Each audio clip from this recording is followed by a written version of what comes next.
সবাইকে অনেক শুভেচ্ছা আর ভালোবাসা জানিয়ে আজকে তোমাদের জন্য নিয়ে আসলাম দুর্গা মায়ের হাতের অস্ত্র। হাতের যে 10 হাতে 10টা অস্ত্র কি থাকে সেটাই তোমাদের নিয়ে আসলাম, ড্রয়িংয়ের মাধ্যমে বুঝিয়ে দিচ্ছি। এখানে শঙ্খ আঁকলাম, শঙ্খ চক্র গদা পদ্ম, এটা আমরা সবাই জানি। এক এক করে সবগুলোই করব। এটা চক্র করে দিলাম।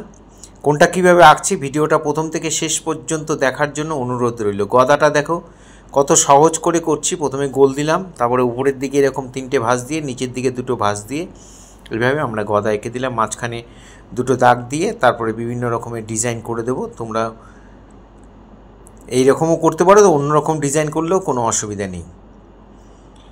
শঙ্খচক্র গদা। এবার পদ্ম ফুলটা আঁকছি। পদ্ম ফুল সবাই তোমরা জানো কিভাবে আঁকতে হয়, তাও আমি আবার দেখিয়ে দিলাম। এবার আঁকবো আমরা ত্রিশূল। ত্রিশূলের জন্য 2টো সোজা লাইন টেনে নিলাম।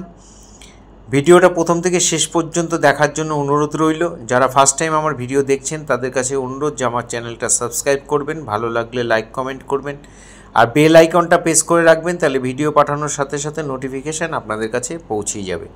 ত্রিশূলটা দেখো কেমন করে আঁকলাম, কত সহজেই হয়ে গেল। নিচের দিকে একটু বল্লমের মতো থাকবে। এবার আমরা আঁকছি তীর।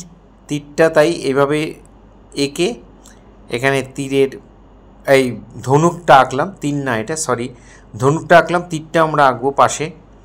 এই হয়ে গেল তীর আঁকা। আগেরটা ছিল ধনুক আর তীর, তীর ধনুক আঁকা হয়ে গেল। এবার আমরা আঁকছি একটা কুড়াল আঁকছি। কুড়ালটা কেমন করে আঁকছি দেখো। এবার হয়ে গেল মায়ের হাতের খাড়া বা খড়গ, যাই বলো তুমি, সেটা আমরা এঁকে দিলাম এরকম জিজ্ঞাসা চিহ্ন মতো করে। এখানে হাতের মধ্যে দিয়ে দিলাম আরেকটি অস্ত্র। এখানে করে দিলাম আরেকটা হাতের অস্ত্র, হচ্ছে সাপ করে দিলাম। এই হয়ে গেল আমাদের 10টা অস্ত্র। এবার এগুলোকে আমরা ব্ল্যাক পেন্সিল দিয়ে এঁকে দেব। সাপের আগে আমরা তলোয়ার এঁকেছিলাম, এখানে ব্ল্যাক পেন দিয়ে আমরা পুরো জিনিসটার মধ্যে বর্ডার করে দিচ্ছি। তোমরা এইভাবে বর্ডার করলেও পারো, তোমাদের বোঝার সুবিধার জন্য আমি বর্ডারটা করেছি। না করলেও কোনো অসুবিধা নেই, আমি পেন্সিল শেডে করব। তোমরা পেন্সিল দিয়ে বর্ডার করে নিতে পারো, শেড দিয়ে নিয়ে পেন্সিল দিয়ে বর্ডার করলেও চলবে। এভাবে যেখানে যেখানে যে ডিজাইন আছে বা নতুন নতুন যেখানে মনে হচ্ছে ডিজাইন করা দরকার সেখানে সেখানে আমি এই ডিজাইনগুলো করে দিচ্ছি। তোমরা খুব মন দিয়ে দেখো, বাড়িতে অবশ্যই করবে। এই হয়ে যাচ্ছে পরপর ডিজাইনগুলো।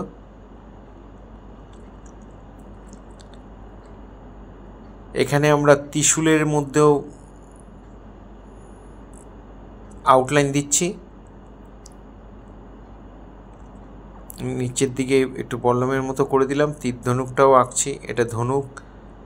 তারপরে আরেকটা তীর আঁকবো একটা, তীরটাও কেমন করে আঁকছি দেখো। এখানে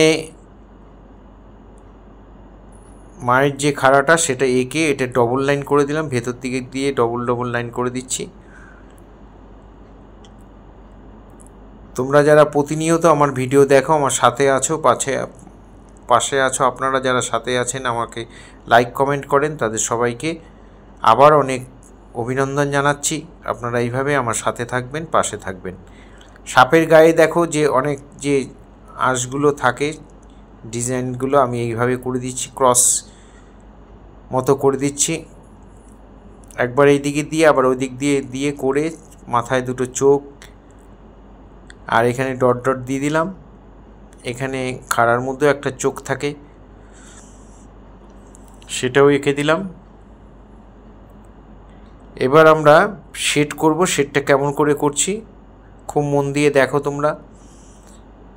আমি একটা ড্রয়িং পেন্সিল দিয়েই করছি, যেটা দিয়ে আমি ড্র করলাম এই ধরনের একটা পেন্সিল দিয়ে, সফট দরকার, এটা পেন্সিলটা একটু সফট রোল, এটা দিয়ে করলাম। তোমরা যদি এই ধরনের পেন্সিল না থাকে তাহলে 4B বা 6B পেন্সিল সরু করে কেটে নিয়ে এইভাবে শেডটা দেবে। এখানে আমি যে শেডগুলো করছি এখানে কিন্তু কোনো কিছু দিয়ে মেলাবো না, আমরা পেন্সিল দিয়ে মেলাবো।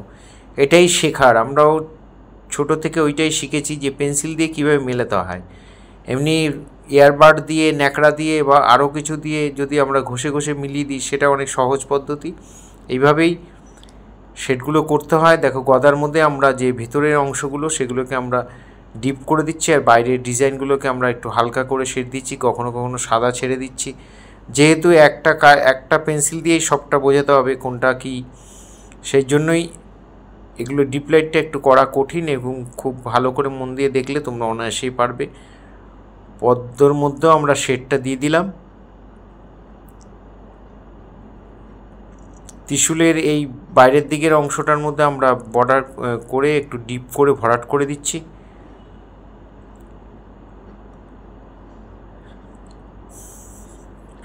ফেসবুকে যারা ফার্স্ট টাইম আমার ভিডিও দেখছেন তাদের কাছে অনুরোধ যে আমাকে অবশ্যই ফলো করবেন, ভালো লাগলে লাইক কমেন্ট করবেন।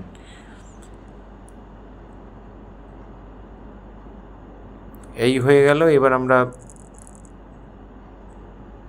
ধনুকের মধ্যে শেড দিচ্ছি।